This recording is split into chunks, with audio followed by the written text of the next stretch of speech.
àwọn ṣe wọnú igbó pẹ̀lú wọn wọ́n wá gbóhùn nǹkan tó ń sọ wípé ẹ dákun ẹ ràn mí lọ́wọ́ o ẹ ràn mí lọ́wọ́ o ohun táwọn ń gbọ́ yà wọ́n wá korí síbẹ̀ ìgbà tán máa débẹ̀ wọ́n bá ìyá kan pẹ̀lú ọmọ tó ti jí gbé níbi tó so wọ́n mọ́lẹ̀ sí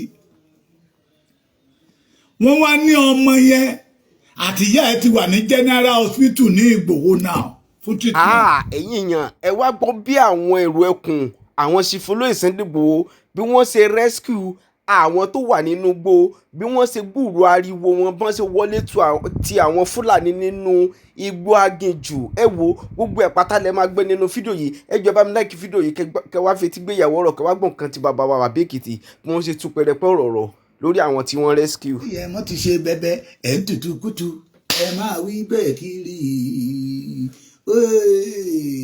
Ìgbòho ti tún ṣe bẹ́bẹ́ ẹ̀ ń tutù kùtù ẹ máa wí bẹ́ẹ̀ kiri. mo ṣe lọ ṣe prógrámù lórí àpáta bí mo ṣe ń sọ̀kalẹ̀ bọ̀ ní ìròyìn ayọ̀ ló tún wọlé tọ̀ mí gbọ́.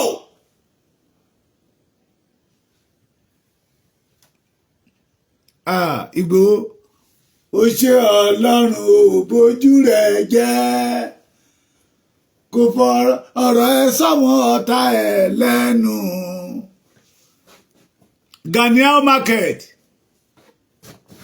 Dáúdà àsìkò láyé How market Adémúyíwá tọ̀nàdé tí ò ní tọ̀nàdé How market drama ló ṣe content ló ṣe fíìmù ló ṣe ohun àti part 1 ohun àti part 2 ohun àti part 3 ohun àti part 4 Ìgbòho yẹ olóṣèlú ni olóṣèlú ló ń lò content creator ni entertainer ni ayé yìí ti run Olúwa ti dójú tì yín ta ló wà ńbẹ̀ kójú ọkọ fún mi ní kóòkì kó jẹ́ kí n tún bá yé mi sìgá ní mu kóòkì ẹ jẹ́ kí n lọ mu àwọn obìnrin ẹ̀yìn tẹ́ni kí n má máa mu kóòkì ìyẹn mọ́ bí àwọn ni. I don't know how to smoke alcohol. Òyìnbó yẹn ti ń bọ̀. Ó ṣe Olúwa, ó báyé wà jẹ́, ó bọ̀rọ̀ wá sá sígà ní ìlẹ́nu. Ẹ mọ̀ ṣubú ni. A ní ilẹ̀ Yorùbá ti mọ́, ó dé láti gbẹ̀san ara ẹ̀. A máa mú yín ni.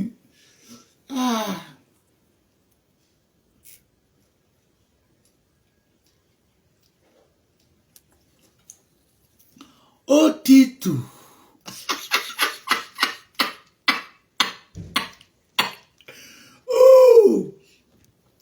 Ayé yìí ti rú. Ẹ mọ̀ lé ẹ̀ ní bá. Alẹ́ mọ̀ lé ẹ̀ ní báṣẹ̀ ìran Yorùbá ilẹ̀ Yorùbá ti bẹ̀rẹ̀ sí gbógun tì yín. Mrs. Gani, Ige, Adubi, Abiodun, Àdàmú ayé ti bẹ̀rẹ̀ tí ń dààmú àtàwọn tó ń tẹ̀lé ẹlẹ́yìn àtàwọn àgbà òfò tó ń jáde síta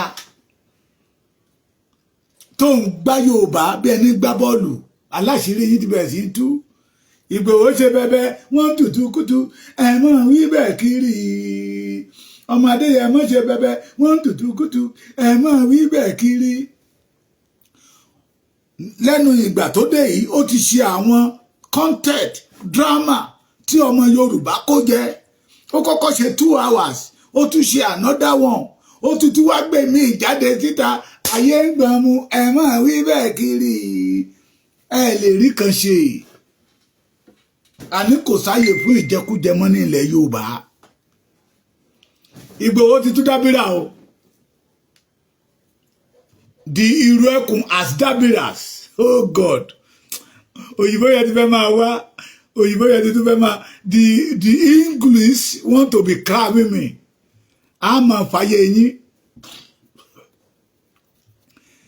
ẹ ṣẹlẹ́yà lórí social media ìgbẹ̀yìn ni ẹ wo àwọn rèé the killer and the warrior àwọn lára àwọn 50 tí àwọn Fúlàní kidnap ní Ìgbòho àwọn rèé wọ́n ti lọ gbà wọ́n lẹ̀ ṣe rí pẹ̀lú ọmọ ọdún 2 bí mo ṣe ń sọ̀kalẹ̀ bọ̀ lórí àpáta ọ̀run rẹ̀ brọ́dà mi yẹn ni mo dédé rí gbà wò pé a team of feed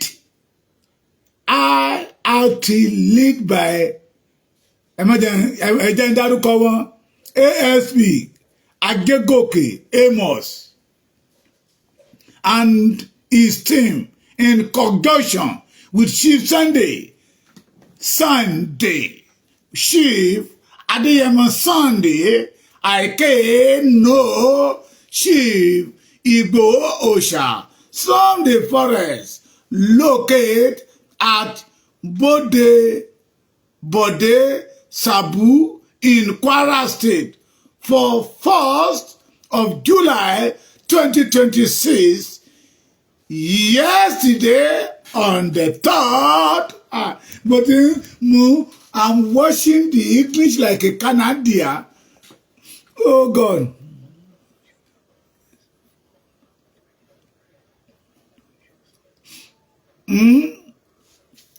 Òyìnbó Amẹ́ríkà ló ń gùn mí ẹ má bínú ìyá mi bọ́dà mi Abraham Ayọ̀túndé ayọ̀ láàmú ayọ̀. Yesterday 3rd of July we make a call to the kidnapper that they should come for ransom. Immediately they sight us, they exchange us with fire. Some of them escaped with bullets, one back to the forest. So we decide to enter the forest. Luckily for us, we heard a first shout for help and we locate exactly where the noise came from and we got there. They keep defeating and our 2-year son with recruit defeating and their son now in Igboho General Hospital receive the treatment. Ẹ pàtẹ́wọ́ fún Sunday Igboho. Ẹ pàtẹ́wọ́ fún Sunday Igboho. Ẹ pàtẹ́wọ́ fún Sunday Igboho. Ẹ pàtẹ́wọ́ fún Sunday Igboho. Ẹ pàtẹ́wọ́ fún Sunday Igboho. Ìmátẹ́ ọkọ̀ Sunday Igboho. Ṣé ẹ mọ ìkan nínú àwọn bàbá wa tó sọ bẹ́ẹ̀? Ẹ pàtẹ́wọ́ fún Sunday ẹni bá mọ bàbá wa tó sọ bẹ́ẹ̀ pé ẹ pàtẹ́wọ́ fún Sunday Igboho kó nítọ̀ kó jáde síta á fún mi lẹ́bùn àwọn kí n fún lẹ́bùn ẹni bá ti mọ̀ ẹ pàtẹ́wọ́ fún Sunday Igboho ẹ pàtẹ́wọ́ fún Sunday Igboho. Àmúròpẹ́ fẹ́ dáhùn ni òyìnbó yìí ti pọ̀ jù bàbá Èkìtì àtọ̀run wá ní èmi tí mo yìnbó ti tèmi wá mo sọ fún yín I went to the University of Tailoring. Òyìnbó ti tèmi àtọ̀run ni. If you want to learn how to speak, to throw English, owó ti tèmi ò gara. Ẹni bá ti mọ nínú kan nínú àwọn bàbá wa tó sọ pé ẹ pàtẹ́wọ́ fún Sunday Igboho, ẹ pàtẹ́wọ́ fún Sunday Igboho, ẹ pàtẹ́wọ́ fún Sunday Igboho. Kó dárúkọ kábíyèsí ọ̀hún. Olódodo a máa gbayì ni. Olódodo pé ìyá mi ẹ kú ọjọ́ mẹ́ta ní kún kékeré màmí ẹ ní sọmọnù ní bọ́sọ̀nù lọ́wọ́ yìí ìyá mi Esther Adétóun Ewétúgà JP àwọn ní Ọọ̀ni of Ifẹ̀ ṣé Ọọ̀ni kábíyèsí Ọọ̀ni of Ifẹ̀ ló sọ bẹ́ẹ̀ ẹ pàtẹ́wọ́ fún Sunday Igboho àwọn méjì ti jẹ mí lówó bẹ́ẹ̀ Abraham Ayọ̀túndé kábíyèsí Ọọ̀ni of Ifẹ̀ Ògúnkànmí Ṣẹ́gun Ọọ̀ni of Ifẹ̀ òkè ẹ̀yin méje ti jẹ mí gbèsè Adénobu Kúnlé àwọn náà ní Ọ̀nìrìṣà bàbá Ọ̀nìrìṣà bàbá màmá mi owó gbèsè tẹ́tẹ́ máa tọ́ ti pọ̀ màmá mi ó ní Ọ̀nìrìṣà ní ẹ̀yin náà ti jẹ mí lówó ẹ pàtẹ́wọ́ fún Sunday Igboho ẹ pàtẹ́wọ́ fún Sunday Igboho ta ló sọ bẹ́ẹ̀ kẹba àwọn ẹ̀rọ kìí ṣe bàbá bá jí.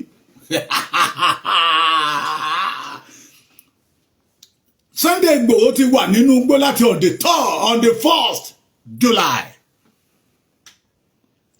Ẹ lè ṣe ń jẹ ẹ ti sọ pé bàbá Ọ̀nìrìṣà ẹ tún jẹ́ máa yé wọn mú kókì díẹ̀ àìmọ̀ mi mutí.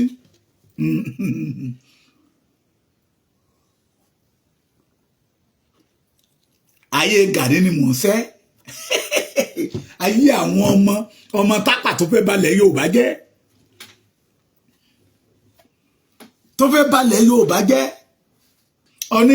onírìṣà ni o bàbá mi Rafiu Yusuf ẹ̀yin náà ti jẹ mí lówó gbogbo Ọ̀jájá ni o Adérọ̀gbà Sulaiman Adéníyì ẹ ti jẹ mí lówó gbogbo ẹ̀yin tẹ́ bá ti ń dárúkọ bàbá onírìṣà ìkànnú àwọn bàbá wa ni nígbà tó máa porúkọ sédè ó ní ẹ pàtẹ́wọ́ fún sédè Ìgbòho àwọn ọba tó wà ń bẹ̀ máa lé ní ṣé kébì náà kò ní 5 million kò dáa kí tí má pè ní 5 million mo ti ń fìwà àjọ Gani nìyẹn o wọ́n á lé 200 wọ́n dẹ̀ dìde wọ́n wá pàtẹ́wọ́ fún sédè Ìgbòho ẹ̀yin náà ní onírìṣà ẹ ti jẹ́ ó yá ẹ máa owó mi ní kẹ́mọ́ ẹ pàtẹ́wọ́ fún sédè Ìgbòho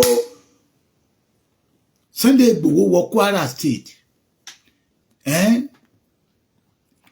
news yẹn ṣe jáde síta ni ẹ jẹ́ kó tún jáde síta kan ní content ló ń ṣe ẹ jẹ́ kó jáde síta kan ní fíìmù ló ń ṣe it is was onírìṣà Àdìgún Dámiláre Sunday ẹ̀yin náà ti jẹ mí lówó ẹ ti jẹ mí lówó òun ṣẹ́rí this we call warrior the number 2 this is the killer koko the second command àwọn ṣẹ́rí picture àwọn méjèèjì náà dúró gẹ́gẹ́ bí ìbànújẹ́ fún Gani àwọn wọ̀nyí ní pé ọmọ ọkọ làwọn ò lè máa fi ìran Yorùbá gbowó ṣẹ́rí the killer marisa ọ̀gá warrior marisa ṣẹgbọ́ ṣẹ́rí wọn obìnrin tó rescue núgbó náà rí o obìnrin tó rescue núgbó.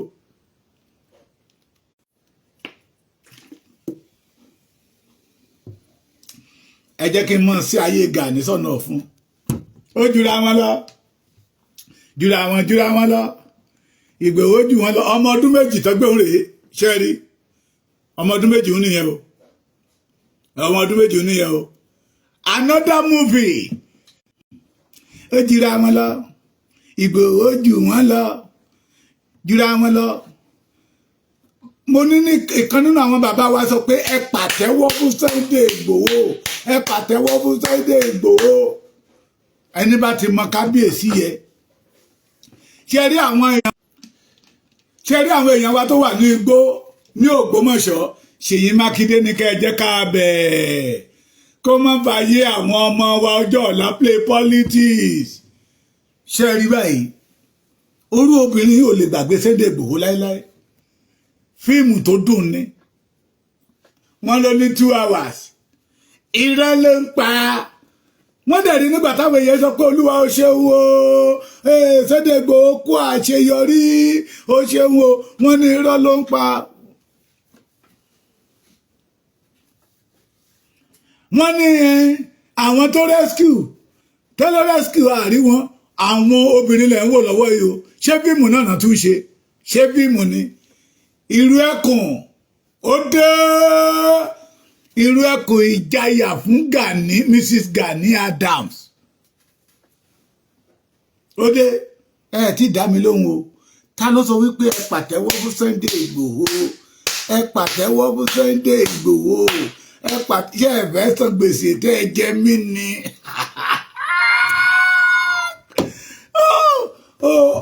bíbí ọmọ mo ti sọ fún mo sọ ṣáàná ni mo sọ àbí ìjẹta ìjọ tí n bá ti lọ lé ọ̀dọ̀ wọn kọ̀ǹpútà aṣọ 3 ni máa kó mo fẹ́ fi jó oògùn òkìkí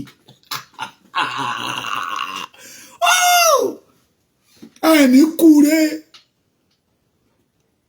ó ṣe bímọ ni bàbá mi Adébáyọ̀ Michael oníyẹ̀lú ẹ̀yin náà ti jẹ mí lówó ẹ jẹ mí lówó onírìṣà ẹ pàtẹ́wọ́ fún Sunday Ìgbòho bàbá mi kan tiẹ̀ sọ pé oyè tánà fẹ́ fún Sunday Ìgbòho ní palace bàbá wa onírìṣà yẹn kọ́ mo ní ẹni sùúrù ń tọ́mọ bá ṣe lẹ́ máa fi mọ̀ they will not see this wọ́n lè rí ojú inú wọn ti fọ́tò dégé wọ́n ti kíkí bọ́ onírìṣà ní o bàbá mi Abraham owó yín ti pọ̀ ẹ pàtẹ́wọ́ fún Sunday Ìgbòho ẹ bá mi pàtẹ́wọ́ fún Sunday Ìgbòho ẹ pàtẹ́wọ́ fún ìlú ẹkùn tẹ́ bá ti dárúkọ olóyè ṣì Sunday Adéyẹmọ Ìgbòho Òòṣà ẹ bá mi kọ ìlú ẹkùn sí abẹ́ kò ṣeé fi lọ́mọdé lọ́wọ́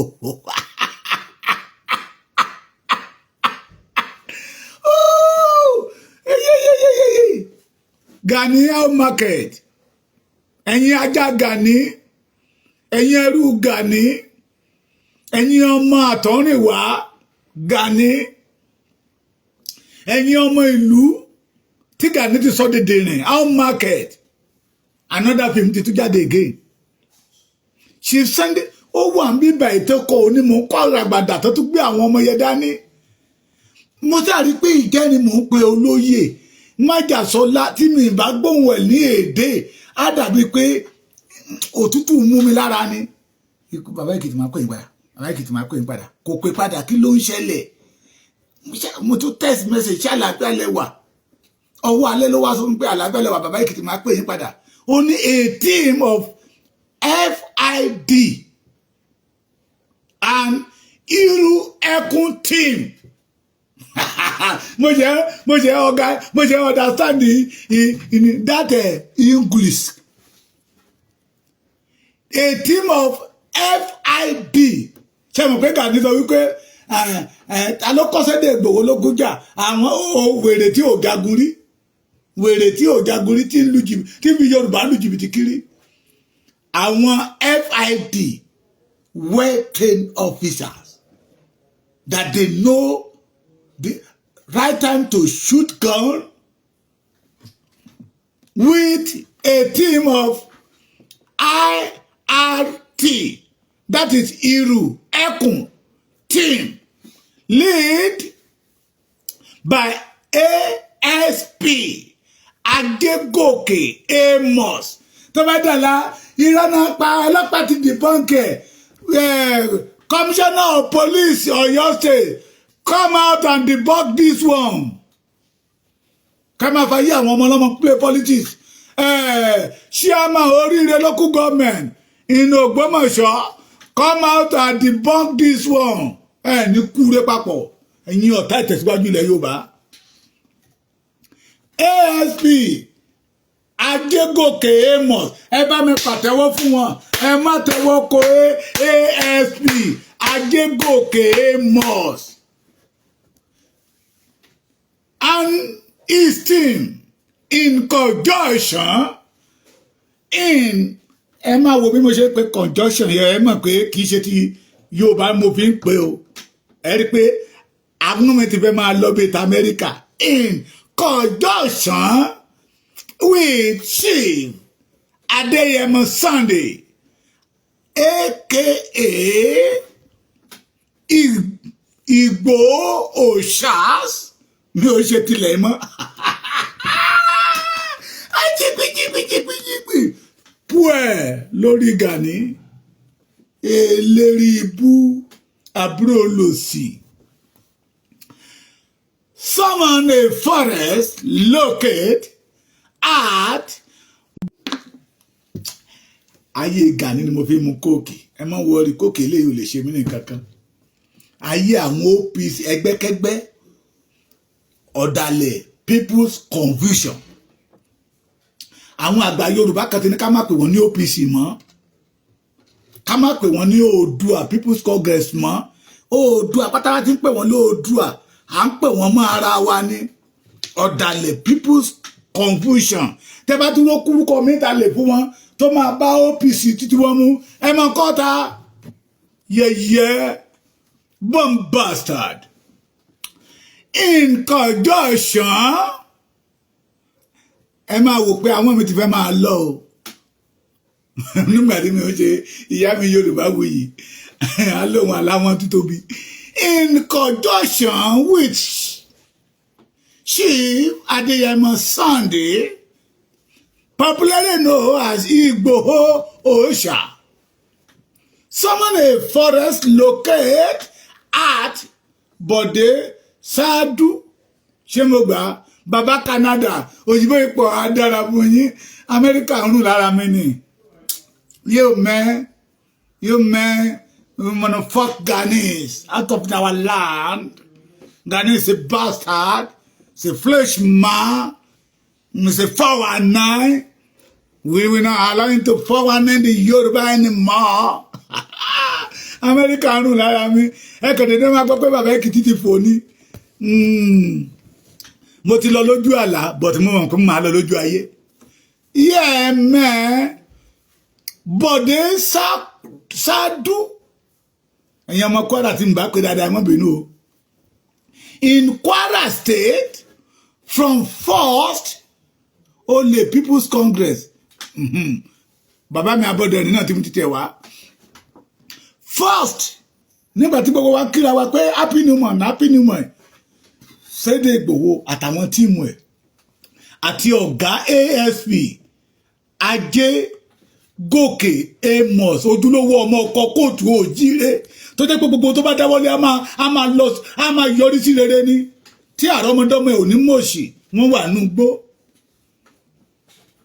On the 1st, 10 kíra wa happy new month, happy new month, happy new month. Àwọn èèyàn wa ká wọ́n mórí wọnú igbó lọ kánbà lè gbẹ̀mí ọmọ kóòtù òjíire là. Àwọn wèrè ká wá dúró ta wá ní na fake. No, ibodè ṣáàdú. Okay, ẹ ṣé bàbá mi. OPC ẹgbẹ́ ológògóró ẹ ṣé tí ń gbégi òró kiri.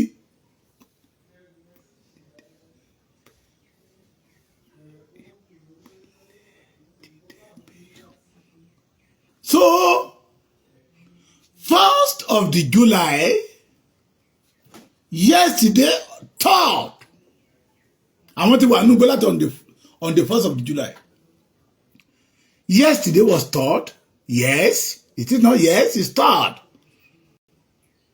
of July. We make a call to the kidnappers that they should come for ransom. Immediately they sight us, they exchange us with fire. Some of them escape with bullet wound back to the forest.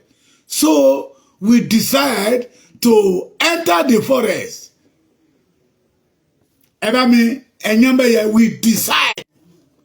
Gbọ́ tí mo sọ nígbà tí network ṣe bálabàlá mo ní táwọn ọ̀gá mi máa ń dì pẹ̀lú kidnapper nínú igbó èmi náà dì pẹ̀lú ẹ̀fọn nínú ilé nígbà tí mi ò ṣe kà ní ọlọ́run má ṣe mí ní ọdẹ apẹ̀fọn. Oh my God, ayé yín máa rún mọ́ wa lọ́wọ́ ni ọdún ẹ̀san rèé. Mo ní tó bá ṣe rere ó máa gba rere. Mo ní tó bá ṣe wèrè ó possible kó fi wèrè gbá kì í ṣe kó fi ó máa fi wèrè gbá.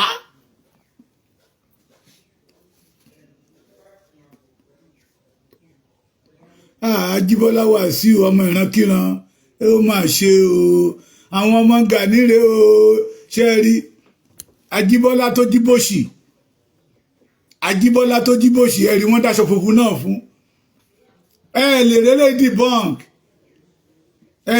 eléyìí debunk wọ́n ní àwọn wá decide to follow them to the forest tó bá jẹ́ Gani ni á padà kò tí ẹ̀ ní gbóòórùn bẹ̀. Ó gbọ́n ibi tí ò ti ní rí kíní kọ́ ọlọ́jọ́ festival ẹnu àbámbẹ̀ Òkun festival Ọya festival àti ndẹ̀ ń pariwo pé gbogbo ẹ̀yin tó ń bá yín tijú bọ òòṣà tẹ́ ń bọ nílé yín ó ń bá yín fún ní èèwọ̀ jẹ ni kẹ́ ẹ lè dànù bí ìwèrè lára ọmọ ẹ̀wà bíbẹ̀ yìí Ajíbòsì Wàsíù àwọn akọni ọmọ Yorùbá pé we decide to follow them. We entered the forest. Luckily for us, we hear they pay us as if they sweet us. He they pepper them as if they sweet us. He they pay them. Ajíbọ́lá Wàsíù as if they pay you. He they sweet us as if they pay you. He they sweet it all. We decided to enter the forest with them.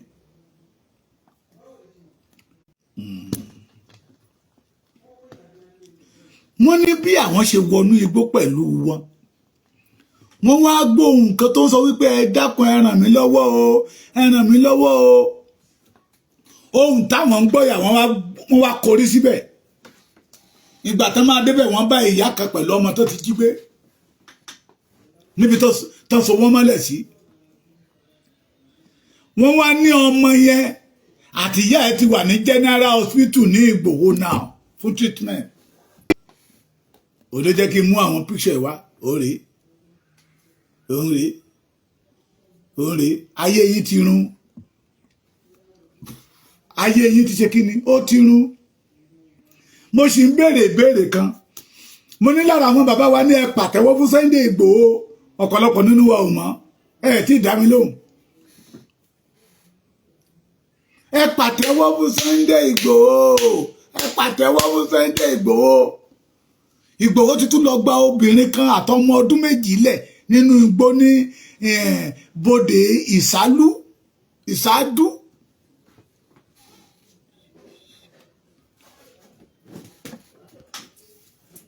èwo lẹ̀ ní í ṣe another movie ti tún jáde again produced director art by Chief Sunday Adeniyi Adeyemo Igboho Òòṣà ojúlówó ọmọ kóòtù òjíire ẹ fẹ́ máa fi wé ọmọ tápà ni ṣé ẹ fẹ́ máa fi wé ọmọ tápà ni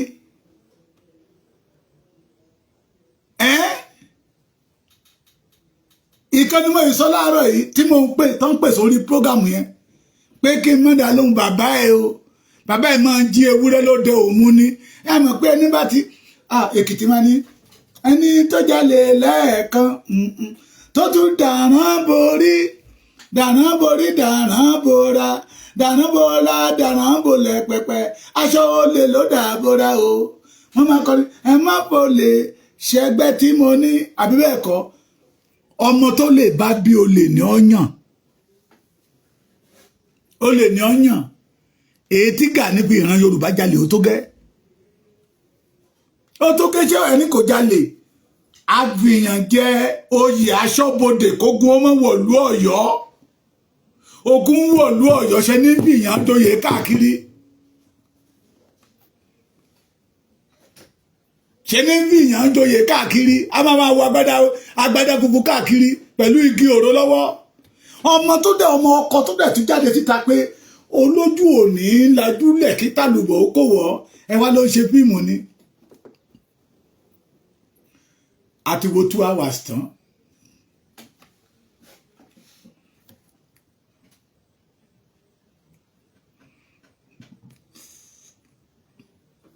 another one ló tún jáde lénìí ìyá àtọmọ ọdún méjì Sunday gbà wọ́n lẹ̀ nínú igbó àbí ká pe fíìmù yẹn ní igbó ibodè ìsádú táìtù ẹ̀ nìyẹn Sunday Igboho àti igbó ibodè ìsálú èwo lẹ rí ṣe nú ẹ o ẹ bá mi pàtẹ́wọ́ fún Sunday Igboho mo ti ń sọ náà ẹni bá ma kábíyèsí tó sọ pé ẹ pàtẹ́wọ́ fún Sunday Igboho ẹ pàtẹ́wọ́ fún Sunday Igboho ó yàtọ̀ síra wọn ọmọ tí kò lè bàbá ẹ jọ kí ilé bàbá òun mọ̀ tú ó yàtọ̀ sí akótiléta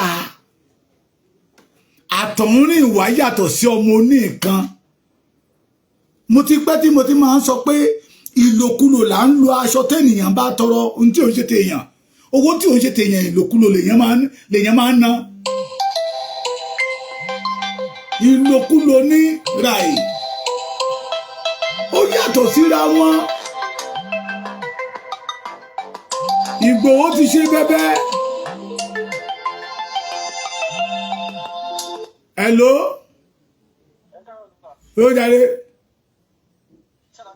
àlàáfíà ni ó jáde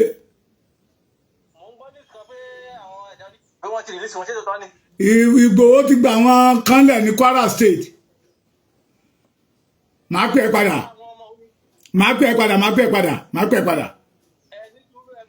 mo wà lórí prógámù ní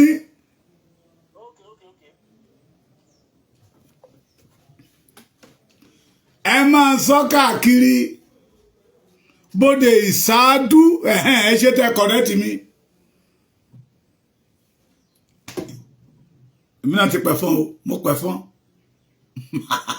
ọ̀gá mi mú kidnapper nù gbó èmi pẹ̀ fún nulẹ̀ àjọpà kankan náà ni wọ́n ní Gani ó sáré ju rélùwé lọ tó bá gbọ́ fù ayíyádànù yẹ̀yẹ́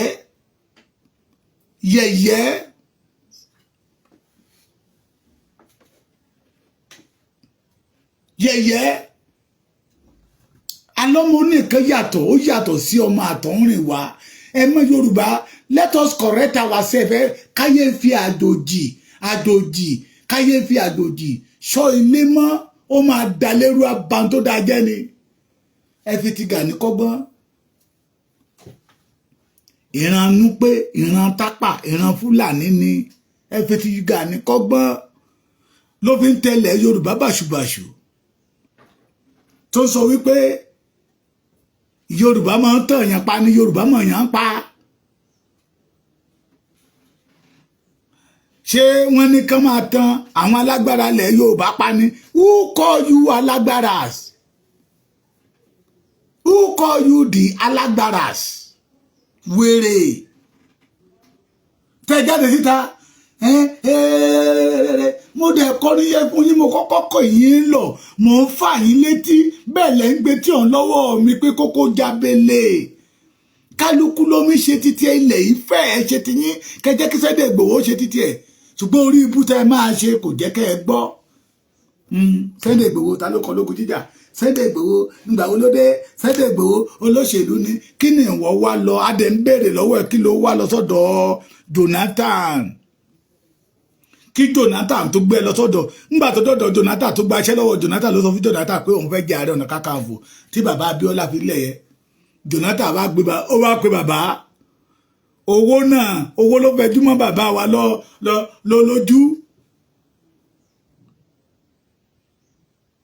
ẹni tí ò lè dápẹ́ èkúté ilé tó lóhun Ààrẹ Ọ̀nà Kakanfò fẹ́ máa ṣọ́ ibodè Ọ̀yọ́ àwa ni òun ni olórí jagunjagun gbogbo ilẹ̀ Yorùbá káfàtà ara ló máa pawọ́ àtàwọn tó tẹ̀lé lẹ́yìn ní kúrè ẹ̀yin olè ẹ̀yin olórí burúkú ẹ̀yin ọmọ àlè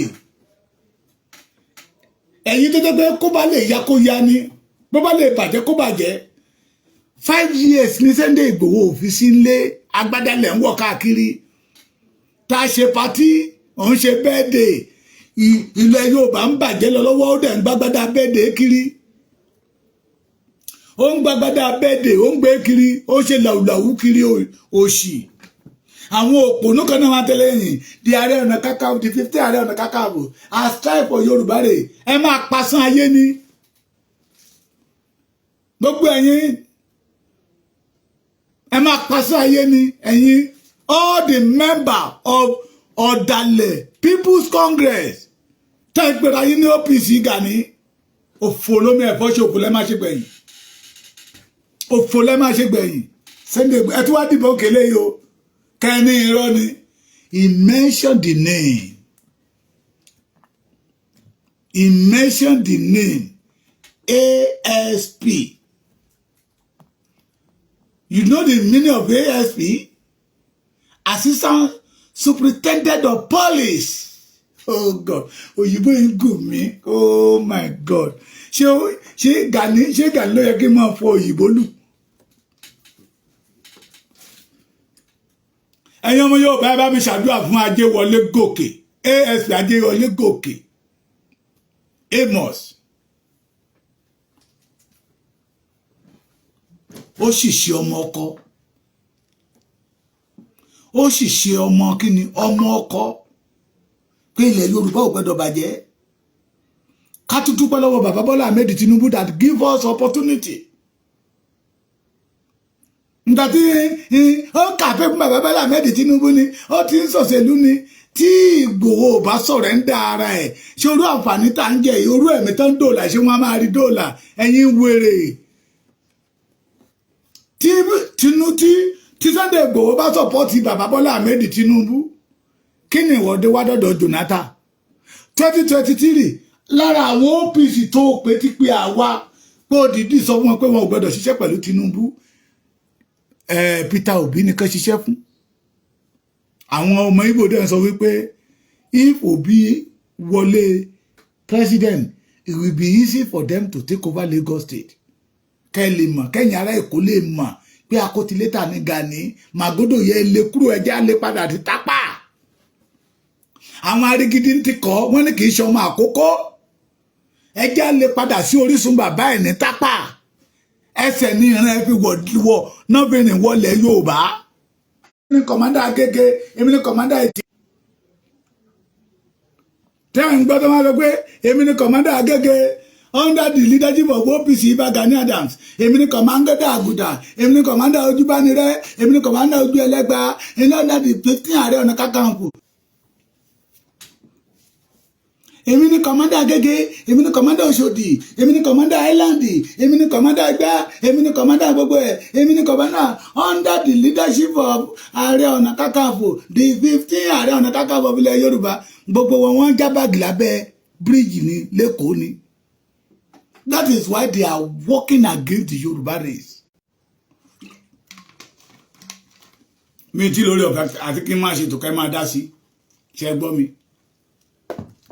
mi ò dẹ̀ fẹ́ jáde síta pé mo ní ìdìbà mo ní ìdìbà ara ń máa jà sọ́lá máa ń bá iṣẹ́ rẹ lọ iṣẹ́ rẹ máa ń ta lẹ́nu púpọ̀ Ìgbòho òòṣà máa ń bá iṣẹ́ rẹ lọ fíìmù rẹ máa ń gbajúmọ̀ o Ìgbòho òòṣà máa ń bá iṣẹ́ rẹ lọ alágbàdo òde máa ń bá iṣẹ́ rẹ lọ.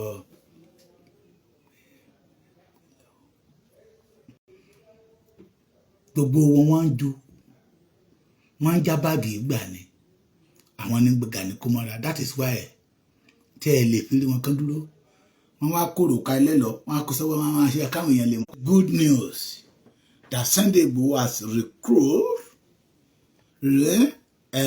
make them know that another movie has come out kan lọ wò máa send ẹ káàkiri kan lọ wò pé Sunday Igboho ti tún ṣe bẹbẹ ẹ máa tutù kùtù ẹ máa wí bẹ́ẹ̀ kiri ó jura wọn lọ Sunday Igboho ń rí í ṣe ẹ̀yin ò rí nǹkan kan ṣe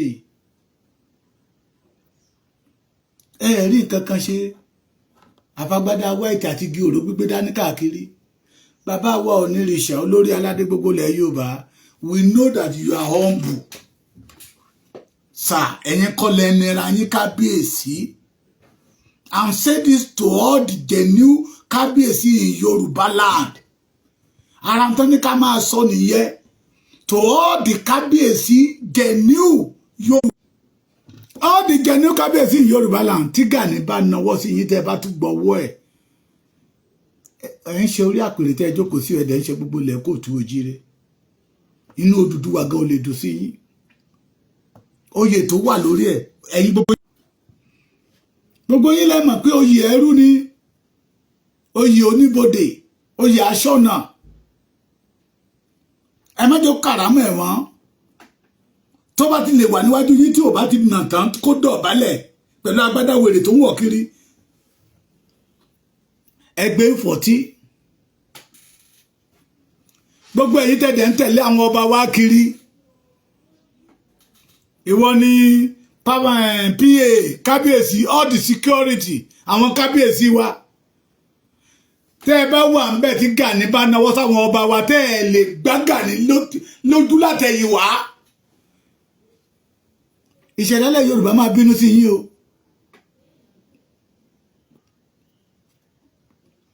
ìṣẹ̀dálẹ̀ Yorùbá á bínú sí yín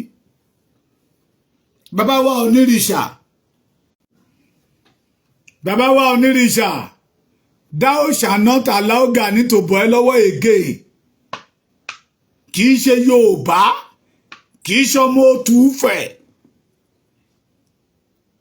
ó ìran bàbá ẹsẹ̀ náà fi rìn wọlé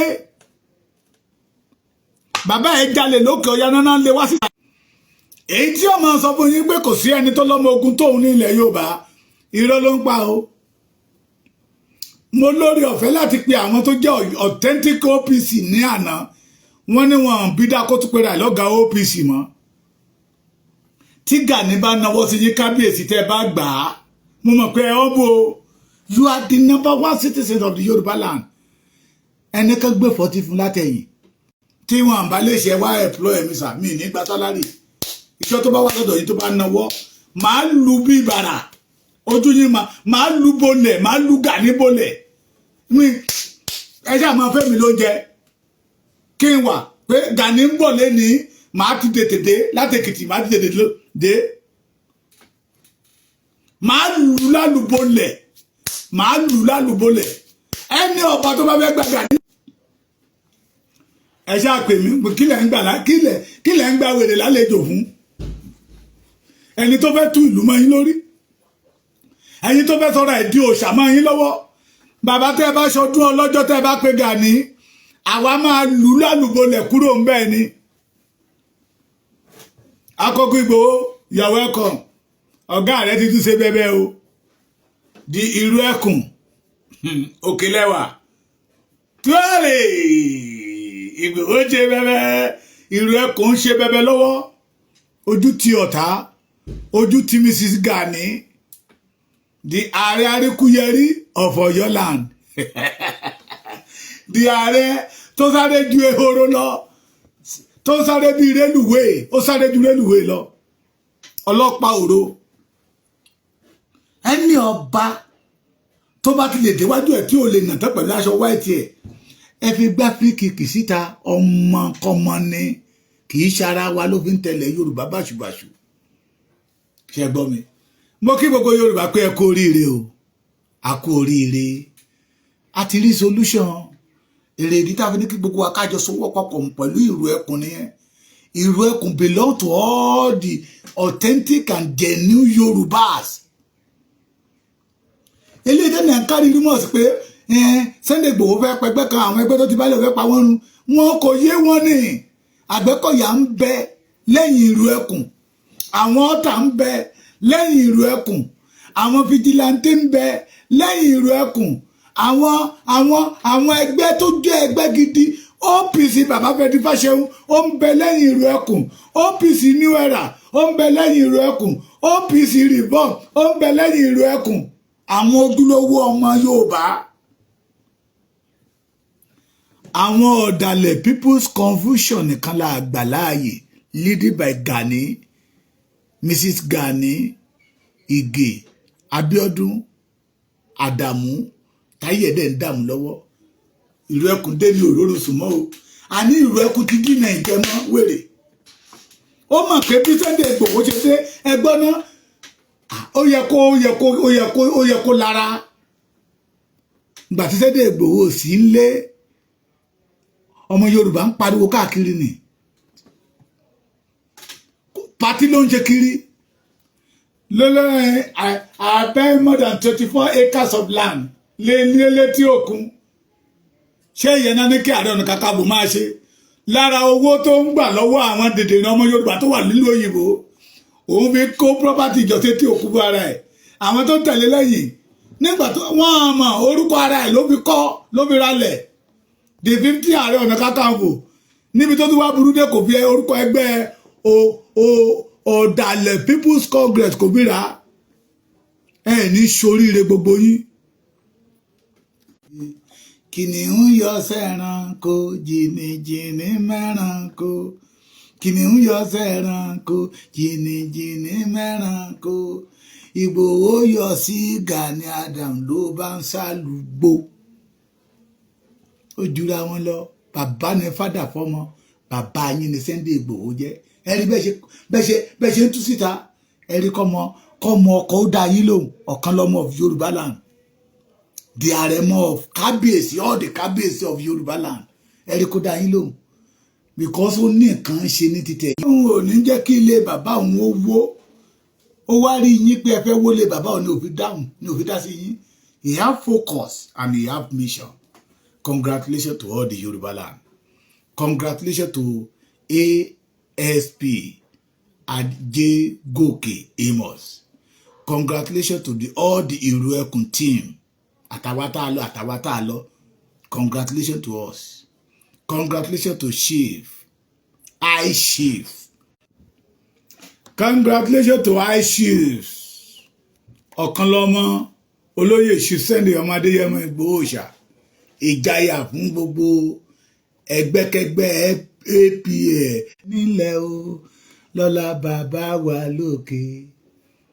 Àlẹ́ ní kó má ṣe tiẹ̀ ọmọ Adéyẹmọ òfò lomi ẹ̀fọ́ ṣe òfò lóní tọ̀hún á ṣe tó bá gbọ̀ngbọ̀ngbọ̀ngbọ̀n. God bless all of you. Congratulations again. Adé kí obìnrin àtọmọ ọdún méjì tí Ọlọ́run tọwọ́ Sunday Igboho gbà lọ́wọ́ àwọn agbésùmọ̀bí pé ẹ kú oríire o. A kí ìdílé wọn náà pé ẹ kú oríire o. Àbúrò oníṣẹ̀lẹ̀ sí wa o. Yorùbá Ọlọ́run yóò gbà fún wa. Àjàgùn àjàyè láṣẹ Olódùmarè.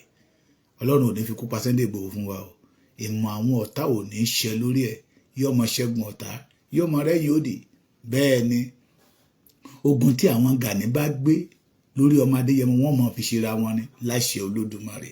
Ẹ bá mi pàtẹ́wọ́ fún Sunday Igboho ká tó máa lọ. Ẹ pàtẹ́wọ́ fún Sunday Igboho. Bàbá wa Onírìṣà ló sọ bẹ́ẹ̀. Ó ní ẹ pàtẹ́wọ́ fún Sunday Igboho. Ẹ pàtẹ́wọ́ fún Sunday Igboho. Ẹ pàtẹ́wọ́ fún Sunday Igboho. Ẹ pàtẹ́wọ́ fún Sunday Igboho. Ẹ pàtẹ́wọ́ fún ìlú ẹkùn. Ẹ pàtẹ́wọ́ fún ìlú ẹkùn.